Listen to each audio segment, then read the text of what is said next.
Hi all, welcome to Tutorflix. இன்றைக்கி நம்ம பார்க்க போகிற வீடியோ ஆல்ரெடி தம்ப்நெயிலில் பார்த்துருப்பீங்க. ஏன்னா நமக்கு வர நிறைய ரிக்வெஸ்ட் வந்துட்டு எப்போ எக்ஸாம் வருமா வராதா, பிஃபோர் எலெக்ஷனா ஆஃப்டர் எலெக்ஷனா, இப்போ தான் புதுசாக ஸ்டார்ட் பண்ணுறேன், படிக்க ஸ்டார்ட் பண்ணலாமா, எப்படி படிக்கலாம், புக்ஸ் எங்கேருந்து கலெக்ட் பண்ணுறது, இந்த மாதிரி நிறைய கொஷின்ஸ்க்கு வந்து நம்ம ஆல்ரெடி ஒரு வீடியோ போட்டு எக்ஸ்பிளைன் பண்ணியிருக்கோம். ஈவன் தான் அதையும் தாண்டி நிறைய பேர்த்துக்கு டவுட்ஸ் இருந்து எங்கிட்ட வந்து ப்ரைவேட்டாக கேட்டிருந்தீங்க. ஸோ அதை பற்றி தான் நம்ம இந்த வீடியோவில் பார்க்க போகிறோம். ஃபர்ஸ்ட்டு என்கிட்ட வர டவுட், எப்போ எக்ஸாம் வரும், எப்போ எக்ஸ்பெக்ட் பண்ணலாம்.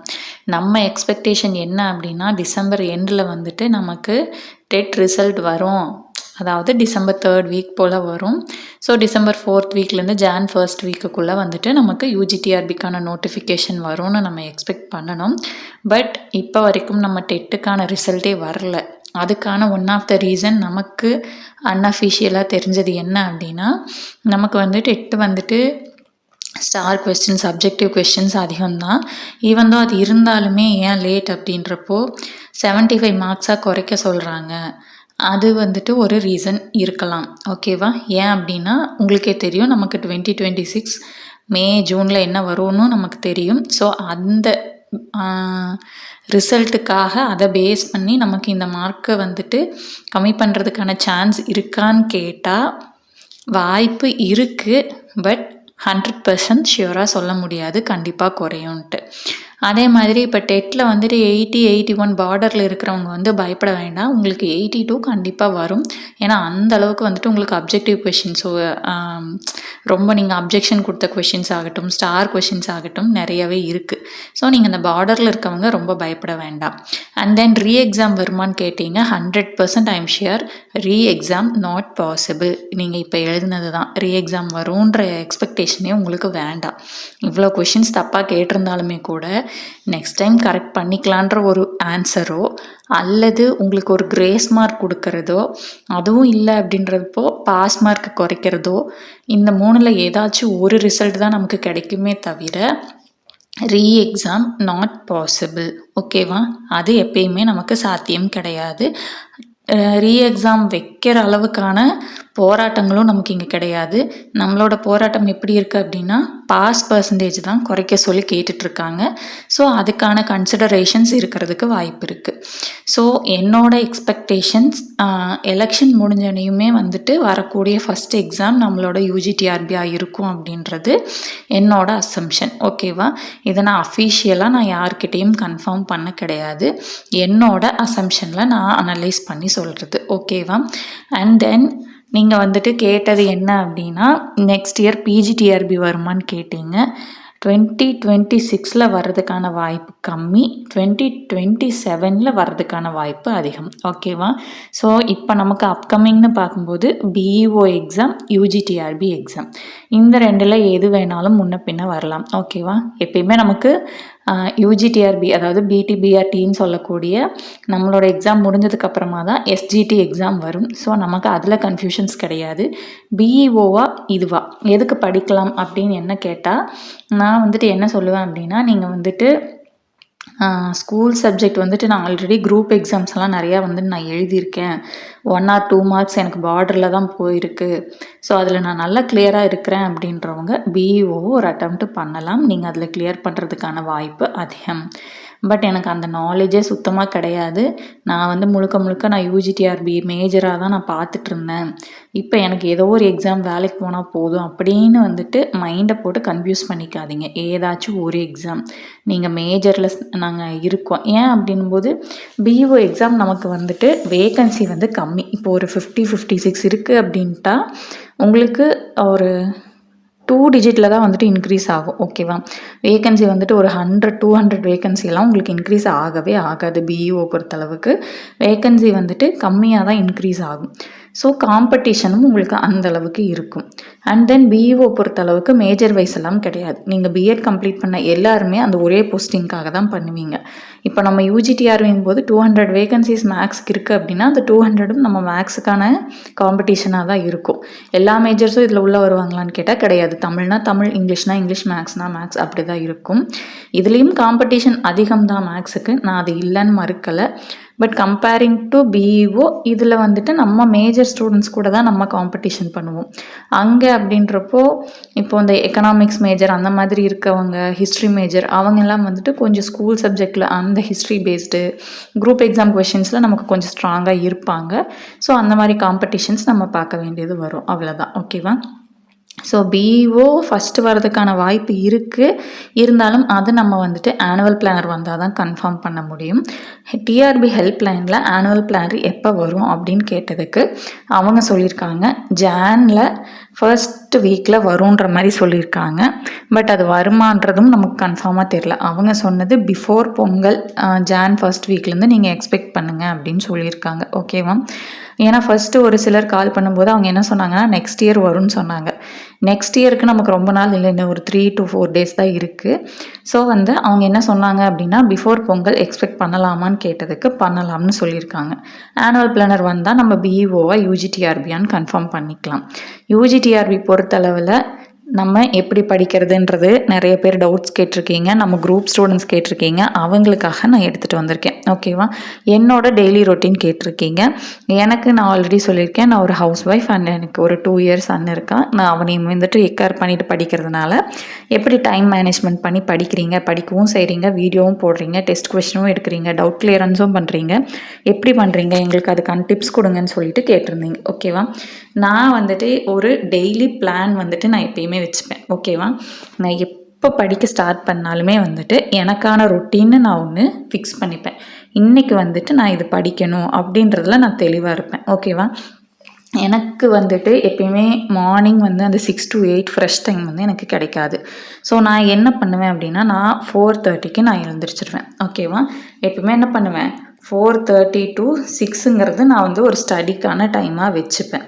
ஏன்னா 6ங்கும் போது என் பையன் எழுந்திரிச்சிருவான், நான் வந்து பிரேக்ஃபாஸ்ட் பண்ணணும். ஸோ வந்துட்டு எனக்கு 7:30ங்கும் போது நான் வீட்டில் இருக்கவங்களுக்கு பிரேக்ஃபாஸ்ட் பண்ணி தரணும். அந்த ஒரு ரொட்டீன் இருக்கிறதுனால நான் முடிஞ்ச அளவுக்கு இப்போ உங்களோட டைம் பொறுத்து நீங்கள் பார்த்துக்கோங்க. இப்போ ஒரு சிலவங்களுக்கு வந்து 7க்கே ப்ரிப்பேர் பண்ணணும் அப்படின்னா நான் 4:30க்கு எழுந்திருக்கிறேன்னா நீங்கள் 4க்கு எழுந்திருக்க ட்ரை பண்ணணும். என்ன அப்படின்னா நம்ம வந்து தூக்கம் எல்லாத்துலேயுமே கொஞ்சம் கொஞ்சம் சாக்ரிஃபைஸ் பண்ணுற மாதிரி இருக்கும். அவ்வளோதான். ஓகேவா? நான் வந்து எப்படி படிப்பேன் அப்படின்னா 4:30 to 6 வந்துட்டு எந்திரிச்சேன்னா மார்னிங் எப்பயுமே நம்ம தூங்கி எந்திரிக்கும் போது மைண்ட் ரொம்ப ஃப்ரெஷ்ஷாக இருக்கிறதுனால தியரி பேஸ்டு எல்லாமே நான் அப்போ படிச்சிருவேன். ஓகேவா? இப்போ நான் ஒரு சீக்வன்ஸுங்கிற ஒரு டாப்பிக்கை நான் எடுக்கிறேன் அப்படின்னா சீக்வன்ஸ்னால் என்ன, அதில் என்னென்ன சீக்வன்ஸ் இருக்குது அப்படின்றத நான் மார்னிங் டைமில் தான் நான் படிப்பேன். படிச்சுட்டு நான் என்ன பண்ணுவேன் அப்படின்னா அதுக்கு ஒரு ஷார்ட் நோட்ஸ் வந்துட்டு நான் எழுதுவேன். ஓகேவா? ஷார்ட்டான நோட்ஸ் எழுதுவேன். ஷார்ட்டானா ரொம்ப குட்டி குட்டி வேர்டு எழுதுவேனான்னு கேட்டால் அதுவும் கிடையாது. சீக்வன்ஸ்னால் இதுதான், இது வந்து ஒரு ஆர்டரில் இருக்கும், nth டேர்ம் வந்து நம்மளால் டிஃபைன் பண்ண முடியும்னு எனக்கு தெரிஞ்ச ஓன் வேர்ட்ஸில் நான் வந்து ஒரு நோட்ஸ் எழுதுவேன். ஓகேவா? அது எப்படி இருக்கணும் அப்படின்னா பாயிண்ட்ஸாக இருக்கணும். நம்ம இந்த புல்லட் பாயிண்ட் எல்லாம் போட்டு எழுதுவோம்ல அந்த மாதிரி நான் எழுதுவேன். ஒரு கதை புக்கு மாதிரி எழுதி வைக்கக்கூடாதுங்க. ஒரு சிலவங்க அந்த மிஸ்டேக் பண்ணுவீங்க. புக்கில் இருக்கிறத பார்ப்பீங்க, 3 லைனுக்கு அதில் டெஃபினிஷன் இருந்துச்சுன்னா நீங்களும் டெஃபினிஷனை போட்டு 3 லைனுக்கு எழுதுவீங்க. அந்த மிஸ்டேக் பண்ணக்கூடாது. நான் என்ன பண்ணுவேன் அப்படின்னா தியரி பார்ட் படிப்பேன். படிச்சுட்டு அதை நான் ஷார்ட் நோட்ஸாக எனக்கு புரிஞ்ச மாதிரி நான் எழுதுவேன். அதை பேஸ் பண்ணின சிம்பிள் ப்ராப்ளம்ஸ் மட்டும் நான் போடுவேன். இப்போ நம்ம யூடியூப் கிளாஸில் எப்படி இதுதான்ட்டு மேக்ஸிமம் நம்ம கிளாஸ் இதுக்கு முன்னாடி பார்த்தவங்களுக்கு தெரியும். அல்ஜிப்ரா நான் என்ன பண்ணேன், அது என்ன டாபிக்னு நான் எக்ஸ்பிளைன் பண்ணியிருப்பேன். அதை பேஸ்டான ஒரு சிம்பிள் ப்ராப்ளம் போட்டு காமிச்சிருப்பேன். ஏன் அப்படின்னா அந்த கான்செப்ட் நமக்கு அது அண்டர்ஸ்டாண்ட் ஆயிருக்கான்னு செக் பண்ணுறதுக்காக தான் அந்த சிம்பிள் ப்ராப்ளம். ஓகேவா? 4:30 to 6 எனக்கு இந்த டைம் வந்துட்டு நான் இதுக்காக தான் யூஸ் பண்ணுவேன். அந்த டைமில் என்னால் எவ்வளோ தியரிஸ் படிக்க முடியுதோ அவ்வளோ தியரிஸ் நான் படிப்பேன். ஓகேவா? தியரி மீன் தியரி பார்ட். ஓகேவா? அந்த டைமில் தியரி பார்ட் படிக்கிறோம் அப்படின்னா அது ரிலேட்டடான எல்லாமே படிப்பேன். அதை நான் உங்களுக்கு கிளியராக சொல்கிறேன். நெக்ஸ்ட்டு ஆஃப்டர்நூன் என்ன பண்ணுவேன் அப்படின்னா எனக்கு ஒரு 1.5 மணி நேரம் கிட்ட கிடைக்கும். அது வந்து என் சன் தூங்குகிற டைம்.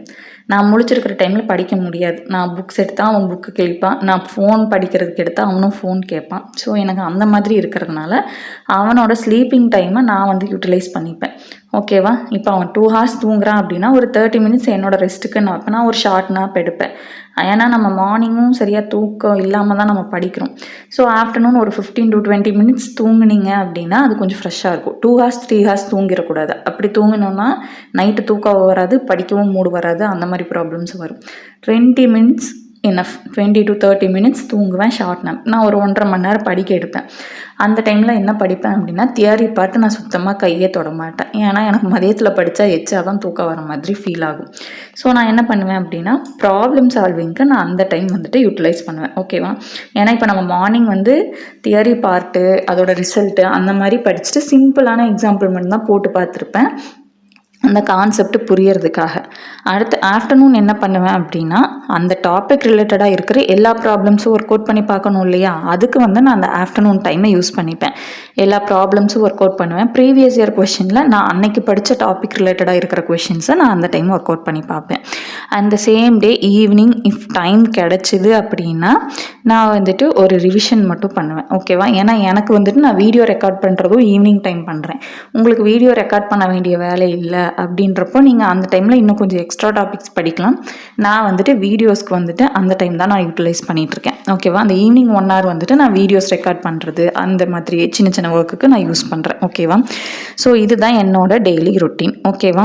நைட் நான் என்ன பண்ணுவேன் அப்படின்னா, எப்பயுமே ஒரு 20 to 30 மினிட்ஸ் எடுப்பேன். என் சன் வந்து ஒரு 9:30க்கு தூங்குறான், 10க்கு தூங்குறான் அப்படின்னா அதுக்கப்புறம் ஒரு 20 மினிட்ஸ் நான் வந்து யூஸ் பண்ணுவேன். எதுக்கு அப்படின்னா, நான் படித்ததை எப்பயுமே ஒரு பிடிஎஃபாக நான் எடுத்து வச்சுருவேன். நோட்ஸு வந்துட்டு நான் எழுதுறேன் இல்லையா, அதை வந்து நான் ஒரு பிடிஎஃப் மாதிரி ரெடி பண்ணியிருப்பேன். அதை தான் நான் உங்களுக்குமே வந்துட்டு ப்ரொவைட் பண்ணியிருப்பேன். அதில் வந்து நான் அன்னைக்கு என்ன படித்தேன் அப்படின்றத வந்துட்டு ஒரு ரிவிஷன் மாதிரி பண்ணிடுவேன். ஓகேவா? ரிவிஷன் மாதிரி பண்ணிவிட்டு நெக்ஸ்ட் டே என்ன படிக்கிறேன் அப்படின்றத நான் அந்த அன்றைக்கி நைட்டு முடிவு பண்ணிடுவேன். நாளைக்கு இந்த டாபிக் தான் நான் படிக்கணும்னு முடிவு பண்ணுறேன் அப்படின்னா அதை நான் எப்போ பிளான் பண்ணியிருப்பேன்னா, முன்னாடி நாள் நைட்டு பிளான் பண்ணியிருப்பேன். ஏன்னா நம்ம மார்னிங் எந்திரிக்கிறோம், இப்போ ஒரு 4:35க்கு நம்ம எந்திரிக்கிறோம் அப்படின்னா இன்றைக்கி இது படிக்கலாமா, அது படிக்கலாமா, இது முடியுமா முடியாதா அப்படின்னு நம்ம யோசிக்கிறதுலே பாதி டைம் வேஸ்ட்டாக போயிடும். ஸோ வந்துட்டு நான் அந்த மிஸ்டேக் நான் பண்ண மாட்டேன். நாளைக்கு என்ன படிக்கிறேங்கிறது நான் என்ன பண்ணுவேன், முன்னாடி நாள் நைட்டே பிளான் பண்ணிடுவேன். ஓகேவா? பிளான் பண்ணிவிட்டு இப்போ இன்றைக்கி ஒரு 5 டாபிக் படிச்சிருக்கோம் அப்படின்னா அதில் நான் எந்த டாப்பிக்கில் வீக்காக இருக்கிறேன்றதையும் நான் நோட் பண்ணிடுவேன். ஓகேவா? ஏன்னா அப்போ தான் அதுக்கு நம்ம இன்னும் கொஞ்சம் எக்ஸ்ட்ரா எஃபோர்ட் போட முடியுன்றதுக்காக. ஏன்னா ஒரு மாதம் கழித்து நம்ம இதில் எந்த பார்ட்டில் வீக்காக இருக்கோன்னு கேட்டால் நமக்கு தெரியாது. ஸோ அந்த அன்றைக்கி படிக்கவே இன்றைக்கி இது படிக்கும்போது நமக்கு கொஞ்சம் கஷ்டமாக இருந்தது, இந்த டாப்பிக்கோட ப்ராப்ளம் போடும்போது நமக்கு கொஞ்சம் கஷ்டமாக இருந்தது, நோட் பண்ணி வச்சிட்டோன்னா ரிவிஷனுக்கு நமக்கு ஈஸியாக இருக்கும். ஓகேவா? இதுதான் என்னோட டெய்லி ரொட்டீன். நெக்ஸ்ட்டு இதுதான் வந்துட்டு ஒரு பிளானர் டெம்ப்ளேட் மாதிரி நான் உங்களுக்கு கொண்டு வந்திருக்கேன். இன்றைக்கி டேட்டு, இன்றைக்கி என்னென்ன படிக்கணும், அந்த சாப்டர் என்ன, எவ்வளோ மணி நேரம் படிக்க போகிறோம், எவ்வளோ மணி நேரம் நம்ம படித்தோம், எவ்வளோ கொஷின்ஸ் ப்ராக்டிஸ் பண்ணணும், டவுட்ஸ் இருக்கா, அதை கிளாரிஃபை பண்ணிட்டோமா அப்படின்றத நம்ம டெய்லி ஒரு மாதிரி நோட் பண்ணிக்கிட்டோம், நமக்கு அனலைஸ் பண்ணிட்டோம் அப்படின்னா நம்மளை பற்றி நம்ம அனலைஸ் பண்ணி படிக்கிறது ரொம்ப ஈஸியாக இருக்கும். ஓகேவா? Next notes taking. இதுதான் என்கிட்ட வந்து எக்கச்சக்க பேர் வந்துட்டு ப்ரைவேட் சேட்லேயும் சரி, கமெண்ட்ஸ்லேயும் சரி, என்கிட்ட குரூப்லேயும் சரி கேட்டுக்கிட்டே இருக்கிறது. ஓகேவா? நோட்ஸ் டேக்கிங்கில் நான் என்ன சொல்லுவேன் அப்படின்னா, நான் வந்துட்டு ஒரு 3 டைப் ஆஃப் நோட்ஸ் வந்து நான் வச்சுருப்பேன். 3 நோட் வாங்கியிருப்பீங்களான்னு கேட்டால் இல்லை. ஒரு யூனிட்டுக்கு இப்போ ஒரு நோட் எடுக்கிறேன் அப்படின்னா ஃப்ரண்ட்லேருந்து ஒரு பார்ட் எழுதிட்டு வருவேன், பேக்லேருந்து ஒரு பார்ட் எழுதிட்டு வருவேன். அந்த மாதிரி ஒரு தனி குட்டியாக ஒரு நோட் வச்சுருக்கேன். அது 10 யூனிட்ஸ்க்கும் சேர்த்து ஒரு நோட் வச்சுருக்கேன். அது எதுக்குன்னு சொல்கிறேன். ஓகேவா? இப்போது ஒரு ஃப்ரெஷ் நோட்டில் ஃப்ரண்ட் பேஜ்லேருந்து நான் என்ன எழுதுவேன் அப்படின்னா, நம்ம சிலபஸ் வைஸ் படிக்கிற டாபிக்ஸோட டெஃபனிஷனு, தியரம், கண்டிஷன்ஸு, சாம்பிள் எக்ஸாம்பிள்ஸு அதெல்லாம் வந்துட்டு பாயிண்ட்டாக நான் வந்து எழுதி வைப்பேன். ஓகேவா? இதில் ஃப்ரண்ட்லேருந்து எழுதுறதுல. அடுத்தது பேக் சைட்லேருந்து வரும்போது என்ன பண்ணுவேன் அப்படின்னா, அந்த தியரம் ரிலேட்டடாக நான் போட்டு பார்த்த ப்ராப்ளம்ஸ், அதுக்கு ஏதாவது ஷார்ட்கட்ஸ் இருக்கா, அதில் நான் என்னென்ன மிஸ்டேக் பண்ணியிருக்கேன், ப்ரீவியஸ் இயர் கொஷின்ஸ் அந்தந்த டாப்பிக்லேருந்து என்ன கேட்டிருக்காங்க அப்படிங்கிறத பேக் சைடில் நான் எழுதிட்டு வருவேன். அது என்னோட ரிவிஷன் பர்பஸ்க்காக நான் அப்படி யூஸ் பண்ணுறேன். நீங்கள் அதையும் ஃப்ரண்ட்லேயே எழுதுறீங்கன்னா எழுதலாம். நான் வந்து என்னோட மெத்தட் சொல்கிறேன். எனக்கு இது கொஞ்சம் ஈஸியாக ஃபீல் ஆகும். ஓகேவா? ஃப்ரண்ட் சைடில் என்ன பண்ணுவேன், படிக்கிறத எழுதுவேன். பேக் சைடில் என்ன பண்ணுறேன், நான் போட்டு பார்க்குறதெல்லாம் எழுதுறேன். ஓகேவா? அப்போ தான் எனக்கு வந்து படித்ததுலேருந்து ஏதாவது நம்ம மிஸ்டேக் பண்ணியிருக்கோமான்றது எனக்கு வந்து தனியாக ஐடென்டிஃபை பண்ணணுங்கிறதுக்காக. தனியாக ஒரு குட்டி நோட் வச்சுருப்பேன்னு சொன்னேன் இல்லையா, அது எதுக்காக அப்படின்னா ஒரு ரிவிஷன் புக் மாதிரி அது. ஓகேவா? அதில் நான் வந்துட்டு ரொம்ப ரொம்ப ரொம்ப இம்பார்ட்டண்ட் பாயிண்ட்டு ஒன்லி ஃபார்முலா. நம்ம ஸ்கூல் டைம்லலாம் ஃபார்முலா நோட்டுன்னு போட்டு எழுதிருப்போம் இல்லையா, கிட்டத்தட்ட அதே மாதிரி தான். ஒன்லி ஃபார்முலாஸ், நேம்டு தியரம்ஸ், அந்த யூனிட்டில் ரொம்ப ரொம்ப இம்பார்ட்டண்ட்டான ஏதாவது ஸ்டேட்மெண்ட், அதை மட்டும் நான் அதில் எழுதி வைப்பேன். அதாவது அந்த மொத்த யூனிட்டையும் வந்துட்டு நம்ம ஒரு 1 hour 2 hourல படித்து முடிக்கிற மாதிரியான ஒரு ஷார்ட் நோட்டாக அந்த நோட்டு எனக்கு இருக்கும். ஓகேவா? இப்படி தான் நான் வந்துட்டு நோட்ஸ் எழுதுவேன். நோட்ஸ் வந்துட்டு எதெல்லாம் புக்கில் எழுதுவீங்க அப்படின்னு கேட்டால், புக்கில் வந்துட்டு தியரம் ஸ்டேட்மெண்ட் எல்லாம் போக பின்னாடி நமக்கு எக்ஸசைசஸ் கொடுத்துருப்பாங்க.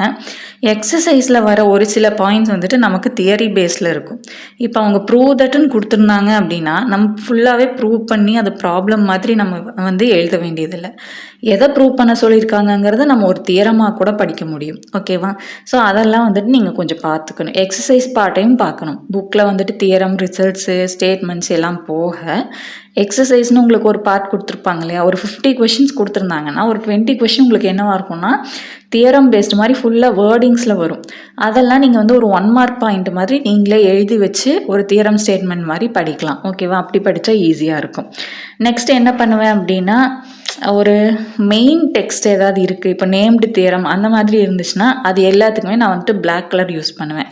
பிளாக் கலர்னாலே அது நேம்டு தியரம்னு எனக்கு பார்த்தோன்னே தெரிஞ்சிடணும். ஸோ அதுக்காக பிளாக் யூஸ் பண்ணுவேன். அடுத்தது ரெட் யூஸ் பண்ணுவேன். ரெட் எதுக்காக யூஸ் பண்ணுவேன் அப்படின்னா, ஏதாச்சும் ஒரு ஹைலைட் பாயிண்ட்ஸ் வரும் இல்லையா? அது வந்து அந்த யூனிட்டில் நம்ம ப்ராப்ளம்ஸ்க்கு யூஸ் பண்ணியிருக்க மாட்டோம். ஆனால் வந்து அது தியரி பேஸில் ஒரு 1 mark நமக்கு ஃபீல் ஆகும், இம்பார்ட்டண்ட்டான பாயிண்ட்டாக ஃபீல் ஆகும். அதை நான் என்ன பண்ணுவேன்னா ரெட் கலரில் எழுதியிருப்பேன். ஏன்னா இப்போ நான் சடனாக வந்து இப்போ ஒரு நேம்டு தியரம் வந்துட்டு நான் ரிவிஷன் பண்ணணும் அப்படின்னு எனக்கு ஒரு ஃபீலிங் இருந்துச்சு அப்படின்னா அதை நான் வந்துட்டு என்ன பண்ணுவேன், அந்த இப்போ பிளாக் கலரில் இருக்குது அப்படின்னாலே அது அதை பார்த்ததே அது நேம்டு தியரம்னு டக்குன்னு எனக்கு திருப்பி பார்த்து படிக்கிறதுக்கு ஈஸியாக இருக்கும். அதுக்காக அந்த கலர், அதுக்காக பிடிச்ச ஒவ்வொரு பாயிண்ட்டையும் ஒவ்வொரு கலரில் எழுதி ரொம்ப ஓவர் டெக்கரேட்டிவும் பண்ணிடக்கூடாது. ஓகேவா? நேம்டு தியரம்னா பிளாக் அப்படின்னு நான் ஃபிக்ஸ் பண்ணியிருக்கேன். அது என்னோடது.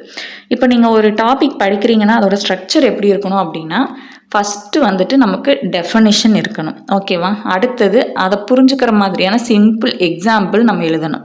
நெக்ஸ்ட் என்ன பண்ணணும் அப்படின்னா, அதில் ஏதாவது தியரம் இருக்கா, தியரமோட ப்ரூஃபில் நமக்கு ஏதாவது ஒரு 2 to 3 lines வந்துட்டு நமக்கு வந்துட்டு தியரம் பேஸில் நமக்கு ஒரு ப்ரூஃப் வருது, இதுதான் ப்ரூஃப்னு 1 or 2 linesல நமக்கு 1 mark பேஸில் எடுக்கிறோம் இல்லையா?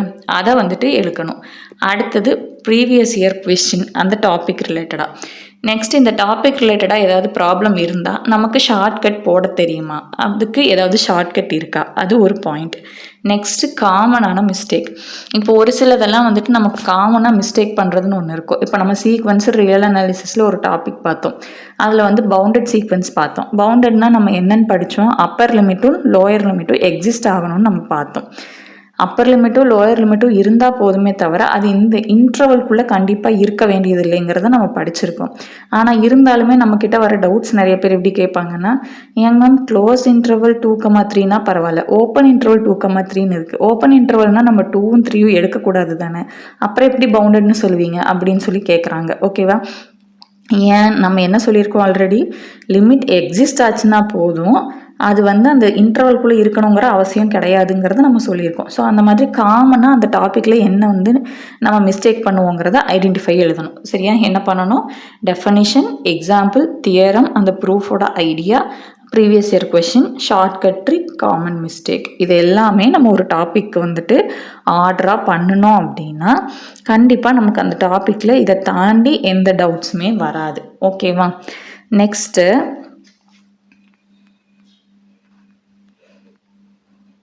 Avoid distractions. நிறைய பேர் என்கிட்ட கேட்டது வந்துட்டு, படிக்க ஆரம்பிக்கிறேன், அப்புறம் ஃபோனில் நான் வந்துட்டு எப்படி போகிறேன்னே எனக்கு தெரிய மாட்டேங்குது, பார்க்கலான்னு சொல்லிட்டு எடுப்பேன் அப்படியே போயிடும் அப்படிங்கிற மாதிரி சொல்லுவீங்க.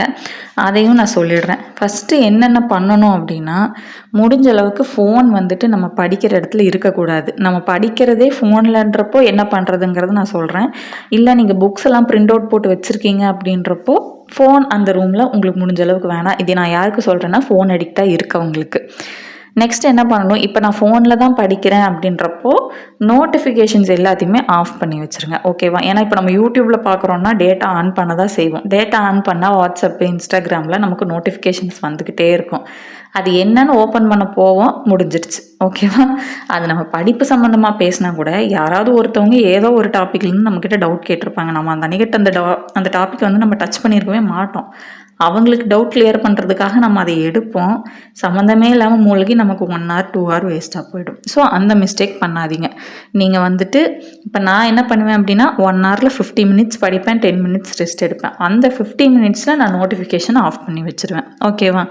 நெக்ஸ்ட்டு அப்படியும் இல்லை எனக்கு வந்துட்டு நோட்டிஃபிகேஷன்ஸ் வரட்டும், ஆனால் நான் பார்க்குறேன் அப்படின்னும்போது டூ நாட் டிஸ்டர்ப் மோடுமே நீங்கள் யூஸ் பண்ணலாம். ஓகேவா? ஒன்று நோட்டிஃபிகேஷனே ஆஃப் பண்ணி வச்சுருங்க. இல்லை அப்படின்னா டூ நாட் டிஸ்டர்ப் மோட் போட்டிங்க அப்படின்னா உங்களுக்கு ஃபோன் கால்ஸுமே வராது. இல்லைனா ஃபோன் கால்ஸுமே உங்களுக்கு டிஸ்டர்பன்ஸாக இருக்கும். அண்ட் தென் நான் என்ன பண்ணுவேன் அப்படின்னா நான் கொஞ்சம் இந்த இன்ஸ்டாகிராம்ஸில் வந்துட்டு இடையில ரீல்ஸ் அடிக்ட் ஆகிட்டேன். ஓகேவா? ரீல்ஸ் நிஜமாவே நான் கொஞ்சம் நிறைய பார்த்தேன். அந்த டைம் போகிறதே தெரியாது. நான் ஏதோ பார்க்க போவேன், அது ஒன்று பார்க்க ஆரம்பித்தா ஒரு 2-3 வீடியோ பார்க்கும்போது என்ன ஆகிடும் அப்படின்னா அது ஆட்டோமேட்டிக்காக என்ன ஆகும், நம்ம எந்த மாதிரி வீடியோஸ் அதிகமாக பார்க்குறோமோ அது நமக்கு ரிப்பீட்டடாக சஜஷனில் வந்துகிட்டே இருக்கும். நான் கொஞ்சம் இந்த டான்ஸ் வீடியோலாம் கொஞ்சம் ரொம்ப இம்ப்ரெஸ் ஆகி பார்ப்பேன். அது என் ரீல்ஸ் ஓப்பன் பண்ணாலே டான்ஸ் வீடியோஸாக வரும் ஷார்ட்ஸில், ரீல்ஸில். நான் அதை திருப்பி திருப்பி நிறைய வீடியோஸ் பார்த்து டைம் போகிறதே எனக்கு தெரியாது. ஸோ நான் இப்போ என்ன பண்ணியிருக்கேன் அப்படின்னா இன்ஸ்டாகிராமில் வந்துட்டு டைம் லிமிட் இருக்குல்ல, ஒரு நாளைக்கு வந்துட்டு நீங்கள் எவ்வளோ நேரம் யூஸ் பண்ணலான்னு டைம் லிமிட் செட் பண்ண முடியும். நான் அதில் வந்துட்டு ஒரு 45 minutes செட் பண்ணி வச்சுருக்கேன். ஒரு நாளைக்கு நான் மொத்தமாகவே இன்ஸ்டாகிராம் 45 minutes தான் பார்ப்பேன். 45 minutesக்கு மேலே பார்க்க முடியாதுன்னா முடியும். அது வந்து நமக்கு நோட்டிஃபிகேஷன் கொடுக்கும், நீங்கள் டெய்லி லிமிட்டை ரீச் பண்ணிட்டீங்க அப்படின்ட்டு. ஸோ அது வந்துச்சுன்னா நான் இல்லை போதும், திருப்பி நம்ம அடிக்ட் ஆகிடுவோம், இதோட நிறுத்திக்கலாம் அப்படின்னு சொல்லிட்டு அந்த அன்றைக்கி இன்ஸ்டாகிராம் அதுக்கப்புறம் நான் ஓப்பன் பண்ண மாட்டேன். இப்படி தான் கொஞ்சம் கொஞ்சமாக நான் வந்துட்டு ரீல்ஸ் குறைச்சேன். ஓகேவா? ஃபஸ்ட்டு ரொம்ப பார்ப்பேன், அப்புறம் ஒரு 2 hours செட் பண்ணேன், அப்புறம் 1 hour மாற்றினேன். இப்போ தான் 1 hourலேருந்து 45 minutesக்கு நான் வந்திருக்கேன். ஓகேவா? ஸோ எனக்கு இது இனஃப் தான். அந்த 45 minutes நான் ஏதாவது பிரேக் டைமில் தான் பார்க்குறேன். ஸோ எனக்கு அது ஓகே, நான் இப்போ டிஸ்ட்ராக்ட் ஆகிறது இல்லைன்னு ஃபீல் ஆகுது. நீங்களும் அந்த மாதிரி இருந்தீங்க அப்படின்னா இந்த மாதிரி டைம் லிமிட்டோ நோட்டிஃபிகேஷன் ஆஃப் பண்ணுறதோ இந்த மாதிரி ஏதாவது செட் பண்ணி வச்சு படிங்க. ஓகேவா? நெக்ஸ்ட்டு இப்போது படிக்கணுன்னாலே நம்ம என்ன பண்ணுவோம் அப்படின்னா எடுத்த உடனே வந்துட்டு ஃபோன் அவாய்ட் பண்ணுறது, இன்ஸ்டாகிராமே நான் ஓப்பன் பண்ண மாட்டேன்னு வந்துட்டு கோல் வைக்கிறது. நாளையிலேருந்து நான் இப்படி தீ மாதிரி படிப்பேன், வாட்ஸ்அப் இன்ஸ்டாகிராம் சோசியல் மீடியாவே நான் யூஸ் பண்ண மாட்டேன், படமே நான் பார்க்க மாட்டேன். அதுதான் நம்ம பண்ணுற பெரிய முட்டாள்தனம். ஏன்னா அதெல்லாம் நம்ம 2 நாள் 3 நாள் பண்ணுறதே பெரிய கஷ்டம். கண்டினியூஸாக எடுத்த உடனே நம்ம பண்ண மாட்டோம். ஸோ என்ன பண்ணணும் அப்படின்னா அதெல்லாம் ரீப்ளேஸ் பண்ணணும். இப்போ நான் சொன்னேன் இல்லையா, இன்ஸ்டாகிராம் வந்து இப்போ நான் டைம் லிமிட் செட் பண்ணி கொஞ்சம் கொஞ்சமாக குறைச்சேன். இப்போ நீங்கள் பாய்ஸ் இருக்கீங்க அப்படின்னா ரெகுலராக நீங்கள் மூவிஸ் பார்க்குறது ஒரு ஹேபிட்டாக வச்சுருப்பீங்க. நான் வந்துட்டு கேர்ள்ஸ் பார்க்க மாட்டாங்கன்னு சொல்லலை, நான் எனக்கு தெரிஞ்ச சர்க்கிளில் நான் வந்துட்டு கம்பேர் பண்ணி சொல்கிறேன். பாய்ஸ் வந்துட்டு எந்த மூவிஸ் ரிலீஸ் ஆனாலுமே கொஞ்சம் ஒரு 1 வீக்கில் டவுன்லோட் பண்ணி பார்க்குற ஆட்கள் நிறையா இருப்பீங்க. ஸோ அப்படி இருந்தால் என்ன பண்ணுன்னா நீங்கள் வந்துட்டு ரெஸ்ட்ரிக்ட் பண்ணுங்கள். ஓகேவா? வீக்லி ஒரு மூவி நான் வந்து பார்ப்பேன். நான் வந்து சண்டே வந்துட்டு எப்பயுமே வந்துட்டு படிக்க மாட்டேன். அதை நான் இப்போவே ஓப்பனாக சொல்லிடுறேன். சண்டே நான் படிக்க மாட்டேன். சண்டே நான் என்ன பண்ணுவேன்னா டெஸ்ட் எழுதி பார்ப்பேன், அடுத்த வாரம் என்ன டாபிக் படிக்கணுங்கிறத முடிவு பண்ணுவேன். அதுக்கப்புறம் ஏதாவது ஃப்ரீயாக சாப்பிட்டு ஃபேமிலியோட டைம் ஸ்பெண்ட் பண்ணுறது, நல்லா 2-3 hours தூங்குறது, எங்கேயாச்சும் வெளியே போகணுன்னா போயிட்டு வர்றது, மூவி பார்க்கணுன்னா பார்க்குறது, அது எல்லாமே நான் சண்டேஸில் பண்ணுவேன். ஓகேவா? ஸோ நான் வந்துட்டு ரீப்ளேஸ் தான் பண்ணுறேனே தவிர எதையுமே வந்துட்டு நான் ஃபுல்லாக நிறுத்த கிடையாது. நான் படம் பார்க்காம இல்லை, ஃபோன் யூஸ் பண்ணாமல் இல்லை, இன்ஸ்டாகிராம் பார்க்காம இல்லை, வாட்ஸ்அப் பார்க்காம இல்லை. நான் அது எல்லாமே என்ன தான் பண்ணியிருக்கேன், லிமிட்டு தான் பண்ணியிருக்கேன். ஓகேவா? இப்போ ஃபஸ்ட்டில் நான் என்ன யோசிப்பேன்னா லைட்டாக தூக்கம் வர மாதிரி இருக்கும், ஒரு 15 minutes படித்தேன் அப்படின்னா டக்குன்னு காஃபி குடிப்பேன். அது நம்ம கவுண்ட் பண்ணும்போது என்ன ஆகுனா ஒரு நாளைக்கு 5 கப்பு 6 கப்பு காஃபி உள்ளே போகிற மாதிரி இருக்கும், ஹெல்த் அஃபெக்ட் பண்ணும். ஸோ நான் இப்போ என்ன டார்கெட் வச்சுருக்கேன் அப்படின்னா 15 minutes படிக்கிறேன், 10 minutes ரெஸ்ட் எடுக்கிறேன். ஒரு 3 தடவை இந்த சைக்கிளை நான் கரெக்டாக ஃபாலோ பண்ணிட்டேன்னா எனக்கு நானே ஒரு ரிவார்ட், ஒரு காஃபி. இது எப்படி இருக்கும் அப்படின்னா 3 மணி நேரம் நான் படிக்கிறேன்னா ஒரு காஃபி குடிக்கிறேன்றப்போ அது எனக்கு ரொம்ப கம்மியாயிடுச்சு. ஏன் ஃபஸ்ட்டு என்னென்னா 1/2 hour 45 minutesலேயே ஒரு காஃபி குடித்தா நல்லாயிருக்கும், அப்போ தான் மைண்டு ரெஃப்ரெஷ் ஆகுன்ற ஃபீல் வந்துச்சு. ஸோ நான் அதை கண்ட்ரோல் தான் பண்ணியிருக்கேனே தவிர முழுசாக எதையுமே கட் பண்ணல. முழுசாக எடுத்த உடனே கட் பண்ணணும்னு நினச்சிங்கன்னா நீங்கள் கண்டிப்பாக அதை பண்ணவே முடியாது. அதை வந்துட்டு நீங்கள் ப்ராக்டிக்கலாக நீங்கள் பண்ணி பார்க்குறதுனாலும் ஓகே, பண்ணி பார்த்து அதை அச்சீவ் பண்ணிட்டீங்கன்னா வெரி கிரேட்டுங்க. நான் வந்து என்ன மாதிரி முடியாத ஆட்களுக்கு தான் நான் சொல்கிறேன். ஓகேவா? நெக்ஸ்ட்டு படிக்கிறோம் அப்படின்னா நம்மளுக்கு ஃபஸ்ட்டு ஒரு என்விரான்மெண்ட் செட்டப் இருக்கணும். ஓகேவா? இப்போ நம்ம வீட்டில் நம்ம மேக்ஸிமம் ஜாயின்ட் ஃபேமிலிஸ் தான் இருக்கோம், வீட்டில் குட்டீஸ் இருப்பாங்க, பெரியவங்க இருப்பாங்க. ஸோ நம்ம படிக்கிறோன்றப்போ நமக்குன்னு ஒரு தனியாக ரூம் இருக்கணும். படிக்கிறதுக்குன்னு ஸ்டடி ரூம் வைக்கிற அளவுக்கு நமக்கு வசதி இல்லை. ஆனால் நம்மளோட பெட்ரூமை நம்ம எப்படி ஸ்டடி ரூமாக மாற்றலாம் அப்படின்னா தயவு செஞ்சு பெட்டில் உட்காந்து படிக்காதீங்க. ஓகேவா? பெட்டில் உட்காந்து படிக்கிறது தான் நம்ம பண்ணுற பெரிய பெரிய தப்பாக இருக்கும். ஓகேவா? ஸ்டடிக்குன்னு தனியாக நீங்கள் ஒரு சேரோ ஒரு டேபிளோ ஏதோ ஒன்று அந்த இடத்துல வச்சுருங்க. ஒன்றும் இல்லைன்னா தரையில் உட்காந்துக்கோங்க. நான்லாம் பெட்டில் சாஞ்சு செவுத்துல சாஞ்சுக்கிட்டு அப்படியே காலை நீட்டிட்டு கீழே தான் உட்காந்துட்ருப்பேன். என்ன அப்படின்னா பெட்டில் உட்காந்தா நம்மள அறியாமல் ஆட்டோமேட்டிக்காக கொஞ்சம் நேரத்துக்கு மேலே படுத்துக்கலான்ற ஃபீலிங் நமக்கு வந்துடும். ஓகேவா? 5 நிமிஷம் 10 நிமிஷம் படுக்கலான்னு படுப்போம், நம்மள அறியாமல் தூங்குவோம். அந்த மாதிரி நிறையா வேலை நடக்கும். நம்ம நார்மலாக கீழே உட்காந்து படிக்கிறதுக்கும் ஒரு டேபிளில் உட்காந்து படிக்கிறதுக்கும் பெட்டில் உட்காந்து படிக்கிறதுக்கான வித்தியாசம் நல்லாவே இருக்கும். நீங்கள் வேணால் ப்ராக்டிக்கலாக ட்ரை பண்ணி பாருங்கள். டேபிளில் 50 மினிட்ஸ் நீங்கள் தூங்காமல் படிக்கிறீங்க அப்படின்னா பெட்டில் அது 20 மினிட்ஸுக்கு மேலே படிக்கிறது ரொம்பவுமே கஷ்டமாக இருக்கும். ஓகேவா? ஸோ வந்துட்டு பெட்டை தூங்குறதுக்கு மட்டும் யூஸ் பண்ணுங்கள், டேபிளை படிக்கிறதுக்கு மட்டும் யூஸ் பண்ணுங்கள். டேபிளில் வந்து கண்ட பொருளெல்லாம் வைக்கக்கூடாது. ஓகேவா? டேபிளில் என்ன இருக்கணும்? புக் இருக்கணும், நோட் இருக்கணும், பென் இருக்கணும். அந்த டேபிளை எங்கே சுற்றி பார்த்தாலும் படிக்கிறது தவிர வேறு எதுவும் இருக்கக்கூடாது. அது சம்மந்தமான பொருள் மட்டும்தான் இருக்கணும். முடிஞ்சால் செவுத்துல கூட உங்கள் சிலபஸை ஒட்டி வச்சுக்கோங்க. அந்த ஏரியாவே நமக்கு பார்த்தனையும் நமக்கு ஒரு லைப்ரரிக்குள்ளே இருக்கிற ஃபீல் வந்துடணும். ஓகேவா? அந்த மாதிரி இருக்குது அப்படிங்கும்போது தான் அந்த ரூம்குள்ளே போனால் நமக்கு படிக்கிற ஃபீல் வரும். ஓகேவா? Next revision. வீடியோ ரொம்ப லென்த்தாக போகுது. ஸோ ரிவிஷன் எப்படி பண்ணணும், ரிப்பீட் ரிவிஷன் எப்படி பண்ணணும், அடுத்தது காமனாக நம்ம ரிவிஷன் பண்ணும்போது என்னென்ன மிஸ்டேக்ஸ் பண்ணுவோம், எப்படி ரிவிஷன் பண்ணால் நமக்கு எக்ஸாம் வரைக்கும் ஞாபகம் இருக்கும். இப்போ வந்துட்டு நம்ம ரீசெண்டாக வந்து சயின்டிஃபிக்காக ஒரு சில ப்ரூஃப்ஸ் எல்லாம் சொல்லியிருக்காங்க, இப்படி படித்தா கண்டிப்பாக அது மறக்காது. அதெல்லாம் வந்துட்டு நம்ம இந்த வீடியோவோட பார்ட் 2ல் பார்க்கலாம். பார்ட் 1 வீடியோ ஆல்மோஸ்ட் 25 மினிட்ஸ் கிட்ட போயிடுச்சு. இதுக்கு மேலே போட்டால் உங்களுக்கு தூக்கம் வரும். ஸோ இப்போ வரைக்கும் நம்ம என்னென்ன பார்த்துருக்கோம், ஒரு எக்ஸாமுக்கு என்னோட ரொட்டீன் கேட்டிருந்தீங்க, டைம் எப்படி மேனேஜ் பண்ணுறது, எப்படி படிக்கிறீங்க, தியரி எப்போ படிப்பீங்க, ப்ராப்ளம் எப்படி படிப்பீங்க, அந்த கொஷின்ஸ்க்கு நான் ஆன்சர் பண்ணியிருக்கேன். நெக்ஸ்ட் நான் வந்துட்டு எப்படி நோட்ஸ் எடுப்பேன், நோட் மேக்கிங் எப்போன்றதை நான் வந்துட்டு சொல்லியிருக்கேன். அண்ட் தென் நம்ம என்னென்ன மிஸ்டேக்ஸ் வந்து படிக்கும்போது பண்ணுறோம், நம்ம என்விரான்மெண்ட் எப்படி இருக்கணும், அடுத்தது டிஸ்ட்ராக்ஷன்ஸ், மொபைல் டிஸ்ட்ராக்ஷன்ஸ், எந்த டிஸ்ட்ராக்ஷனாக இருந்தாலும் சரி அதை எப்படி அவாய்ட் பண்ணுறதுங்கிறத பார்த்துருக்கோம். ஓகேவா? அடுத்தது ரிவிஷன் பற்றினது, ஏன்னா அது வந்து நம்ம தனியாக பார்க்கணும், அப்போ தான் நமக்கு எக்ஸாமுக்கு ரொம்ப யூஸ் ஆகுங்கிறதுனால அதை நம்ம தனியாக நெக்ஸ்ட் வீடியோ நான் டுமாரோவே போட்டுடுறேன். நம்ம யூஜிடிஆர்பியோட free class detail, new schedule எல்லாமே உங்களுக்கு நான் நெக்ஸ்ட் கிளாஸில் வந்துட்டு எக்ஸ்பிளைன் பண்ண போகிறேன். ஓகேவா? இதில் நீங்கள் இன்னுமே அடுத்த வீடியோவில் இதை பற்றி சொல்லுங்கள் அப்படின்னு உங்களுக்கு ஏதாவது பாயிண்ட் இருக்கும் இல்லையா, இதை பற்றி சொன்னீங்கன்னா எனக்கு கொஞ்சம் நல்லாயிருக்கும் படிக்கிறதுக்கு அப்படின்னு சொல்லிட்டு, அதையும் நான் வந்து அடுத்த வீடியோவில் இன்க்ளூட் பண்ணிடுறேன். ஓகேவா? தேங்க்யூ.